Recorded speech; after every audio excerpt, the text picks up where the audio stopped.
This is Edo in the year 1850, the largest city on Earth, home to over 1 million people. From above, wooden rooftops stretch endlessly toward the horizon. Narrow streets wind between neighborhoods. The massive stone walls and moats of Edo Castle dominate the center. But almost no one in the Western world knows this city exists. For 250 years, Japan has been sealed shut. The Tokugawa shogunate forbids foreigners from entering and Japanese citizens from leaving.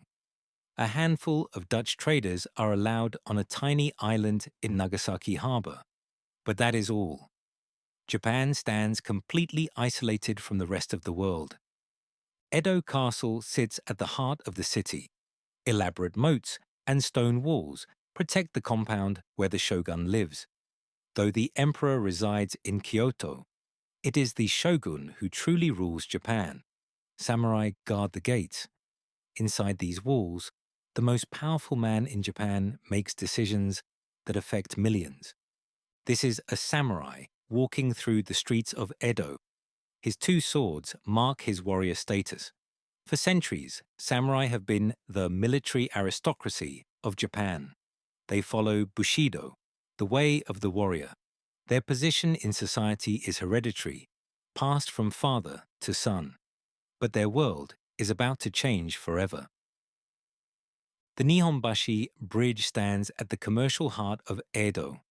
Merchants gather here to trade rice, silk, and fish. Wooden stalls line both sides of the bridge.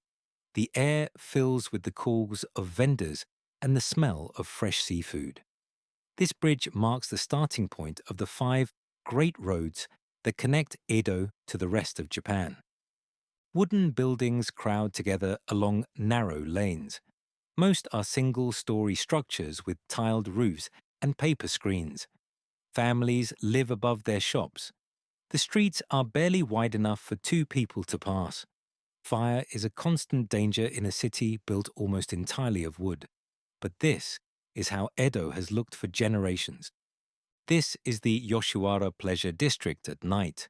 Red lanterns glow along the streets. Geisha in elaborate kimonos entertain wealthy merchants and samurai. Musicians play traditional instruments. This floating world offers escape to those who can afford it. Here, strict social hierarchies temporarily fade away. A craftsman works in his small shop, shaping wood with hand tools. He learned this trade from his father, who learned it from his father before him. Skills pass down through families over centuries. Change happens slowly in Edo. Innovation is often discouraged. Tradition is everything. Rice farmers work in the fields outside the city. They wear simple clothes and broad straw hats for protection from the sun. Most of their harvest goes to the samurai class as taxation. These farmers have never traveled more than a few miles from their village. Their world is small but stable. A Buddhist temple stands among the trees, its curved roof rising above the surrounding houses. Monks in robes sweep the courtyard. Incense smoke drifts through the air. People come here to pray, to seek guidance, to honor their ancestors. Religion and daily life are inseparable in Edo. This is Edo Bay, calm and peaceful. Fishing boats dot the water. Fishermen cast their nets as they have for countless generations. The bay provides food for the massive city. But in 3 years, this peaceful water will witness something that will change Japan forever. Life in Edo follows patterns unchanged for centuries. The same families practice the same trades. The same festivals mark the seasons. The same laws govern behavior. The shogunate has created a society so stable, so ordered, that many believe it will last forever. They are wrong. July 8, 1853. 4 ships appear on the horizon of Edo Bay. But these are not Japanese fishing boats. They are massive American warships with black iron hulls. Smoke pours from their funnels. They move against the wind without sails. The Japanese have never seen anything like this. These are Commodore Matthew Perry's black ships. The USS Susquehanna and 3 other vessels carry over 60 cannons between them. They are powered by steam engines, a technology Japan does not possess. The ships anchor in the bay, close enough that people on shore can see the American flags flying from their masts.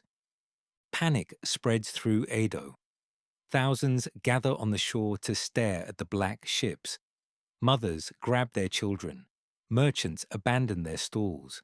Samurai rush to the coast with their weapons, but they know their swords are useless against cannon fire. The shogun's advisors are summoned to an emergency meeting. Small Japanese boats row out to meet the American ships. The boats look like toys next to Perry's massive vessels. Japanese officials in traditional robes climb aboard the Susquehanna. They are escorted to meet Commodore Perry, who waits in full military uniform, surrounded by armed Marines. Perry delivers a letter from President Millard Fillmore. The message is clear and threatening. The United States demands that Japan open its ports to American ships for trade and refueling. The letter is placed in an ornate box. Perry announces he will return in 1 year for the shogun's answer. The shogun's court erupts in debate. Some advisors want to fight, to drive the foreign ships away with whatever force they can muster. Others recognize the truth. Japan's weapons are centuries behind American technology. A battle would be a massacre. The choice is between war they cannot win or surrender. Perry returns in February 1854 with even more ships. This time he brings 8 vessels and over 1,600 men. The display of force is overwhelming. The shogun realizes he has no choice. On March 31, 1854, Japanese officials sign the Treaty of Kanagawa. After 250 years, Japan's isolation ends. This is the treaty signing. Japanese officials in traditional dress sit across from American officers in naval uniforms. Translators struggle to communicate. The cultural gap is immense. The treaty opens 2 ports to American ships and guarantees the safety of shipwrecked sailors. It is just the beginning. The port of Yokohama opens to foreign trade. Western merchants arrive in ships loaded with goods Japan has never seen. Rifles, clocks, telescopes, photographs, strange foods, alcohol. Japanese crowds gather at the docks to stare at the foreigners with their pale skin, their strange clothing, their incomprehensible language. A Western merchant walks through Yokohama, accompanied by a Japanese translator. Curious onlookers follow at a distance. The merchant wears a top hat and carries a walking stick. To the Japanese, he looks bizarre, almost comical. But his presence represents something terrifying. The outside world can no longer be kept out. This is a photography studio in Yokohama in the late 1850s. A Japanese family sits stiffly for their portrait, their first photograph ever taken. The camera is Western technology they do not understand. The photographer, likely a European, adjusts his equipment. This single image captures 2 worlds colliding. Not all Japanese accept the foreign presence. Anti-foreign sentiment grows, especially among samurai who see Western influence as a threat to Japanese tradition and honor. The phrase sono joy spreads: revere the emperor, expel the barbarians. Some samurai attack foreigners in the streets. The shogunate is caught between foreign pressure and internal opposition. Some samurai clans see the shogun as weak for surrendering to the Americans. They begin questioning why a military government rules Japan instead of the emperor. Old political tensions, suppressed for centuries, begin to surface. By the 1860s, Japan is fracturing. Different samurai clans take opposing positions. The Satsuma and Choshu clans particularly oppose the shogunate. Small battles break out. Western powers watch nervously, worried their trading opportunities might vanish in civil war. Japan teeters on the edge of chaos. This is Emperor Meiji in 1867. He is only 15 years old. For centuries, emperors have been ceremonial figures with no real power. But samurai clans opposing the shogunate rally around him. They argue that only the emperor has the legitimate right to rule Japan. The boy becomes the symbol of revolution. In January 1868, forces loyal to the emperor seize the imperial palace in Kyoto. The shogun supporters fight back, but the battle is brief. The last shogun, Tokugawa Yoshinobu, realizes he cannot win. Rather than plunge Japan into prolonged civil war, he surrenders power. The Meiji Restoration begins. Emperor Meiji moves from Kyoto to Edo. The city is renamed Tokyo, meaning Eastern Capital. At age 16, the emperor issues a proclamation that will transform Japan. The country must modernize or risk colonization like China. Japan will learn from the West, adopt Western technology, and become a modern power. The old Edo castle becomes the imperial palace. Workers begin renovations, mixing traditional Japanese architecture with Western influences.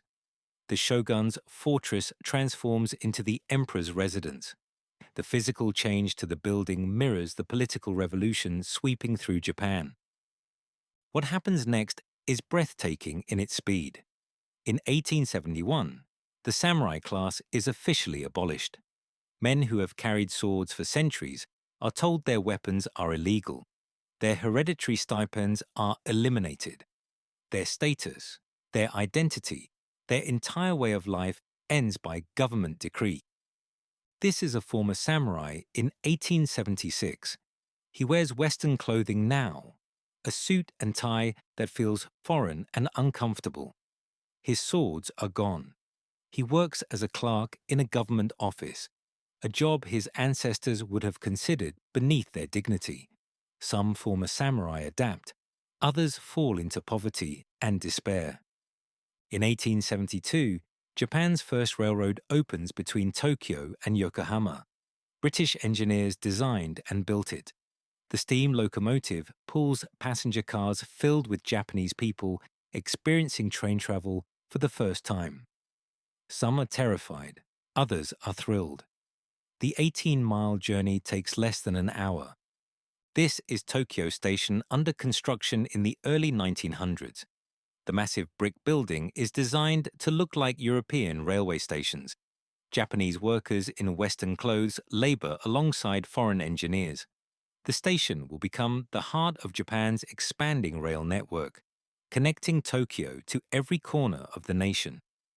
The Ginza district is rebuilt with brick buildings and gas street lamps. The architecture copies London and Paris. Wide boulevards replace narrow alleys. The transformation is deliberate.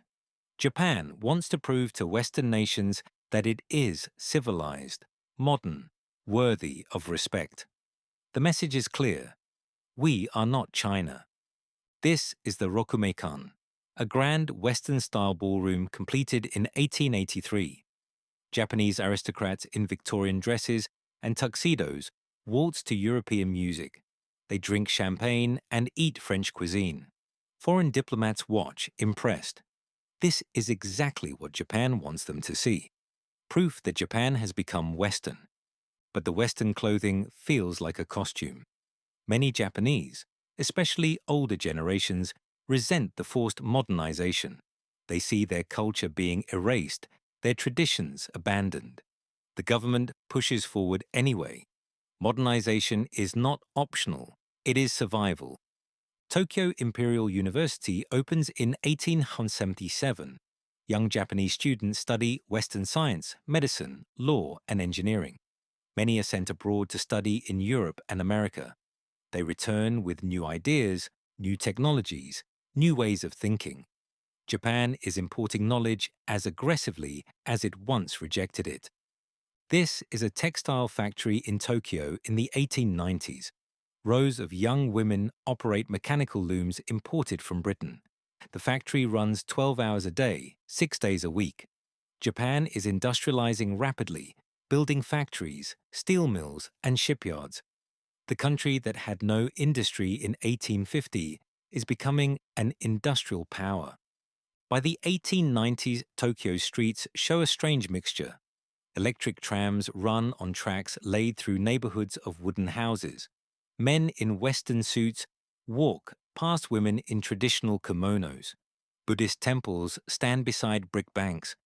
Old Japan and New Japan exist side by side, sometimes uncomfortably. This is the Meiji Shrine under construction in the early 1900s. Even as Japan adopts Western technology, it maintains connection to its past. The shrine honors Emperor Meiji, who died in 1912. Traditional architecture, traditional materials, traditional craftsmanship. Not everything from old Japan is being destroyed. Japan's military modernizes along with everything else. In 1894, Japan defeats China in war. In 1905, it defeats Russia, a European power. The world is shocked. This Asian nation, forced open by American warships just 50 years earlier, has become a formidable military force. The student has surpassed some teachers. By 1914, Tokyo has electric trams, automobiles, steel bridges, and modern office buildings. The population exceeds 2 million. Western-style department stores sell goods from around the world. Newspapers print in both Japanese and English. Tokyo has become a modern metropolis, unrecognizable from Edo in 1850. Then, at 11:58 a.m. on September 1st, 1923, the ground begins to shake. The Great Kanto earthquake strikes with devastating force. Buildings collapse immediately. Fires break out across the city. Wooden structures that survived centuries of peace burn in minutes. Tokyo is engulfed in flames. This is Tokyo after the earthquake. Block after block of devastation stretches in every direction. Over 140,000 people are dead. Hundreds of thousands are homeless. The fires burned so hot that steel beams melted. What little remained of old wooden Edo is completely destroyed. The city is ash and rubble. Survivors gather in parks and open spaces, the only places safe from falling buildings. Families search desperately for missing relatives. The destruction is so complete that entire neighborhoods are unrecognizable. But even in this devastation, something is clear. Tokyo will rebuild. It always has. Reconstruction begins almost immediately. This time, Tokyo rebuilds with concrete and steel. Earthquake-resistant construction becomes mandatory. The city that rises from the ashes is even more modern, even more Western. The last traces of Edo vanish beneath 20th century architecture. In just 70 years, Japan transformed from isolated feudal state to industrial imperial power. The city that Commodore Perry found in 1853, with its wooden buildings and samurai warriors, is completely gone. That rapid transformation came at enormous cost: cultural disruption, social upheaval, and the loss of centuries of tradition. The story of Edo becoming Tokyo is the story of a civilization forced to choose between its past and its survival. Japan chose survival, adopted Western technology and government, and became a world power. But the speed and violence of that transformation echoes through Japanese history to this day.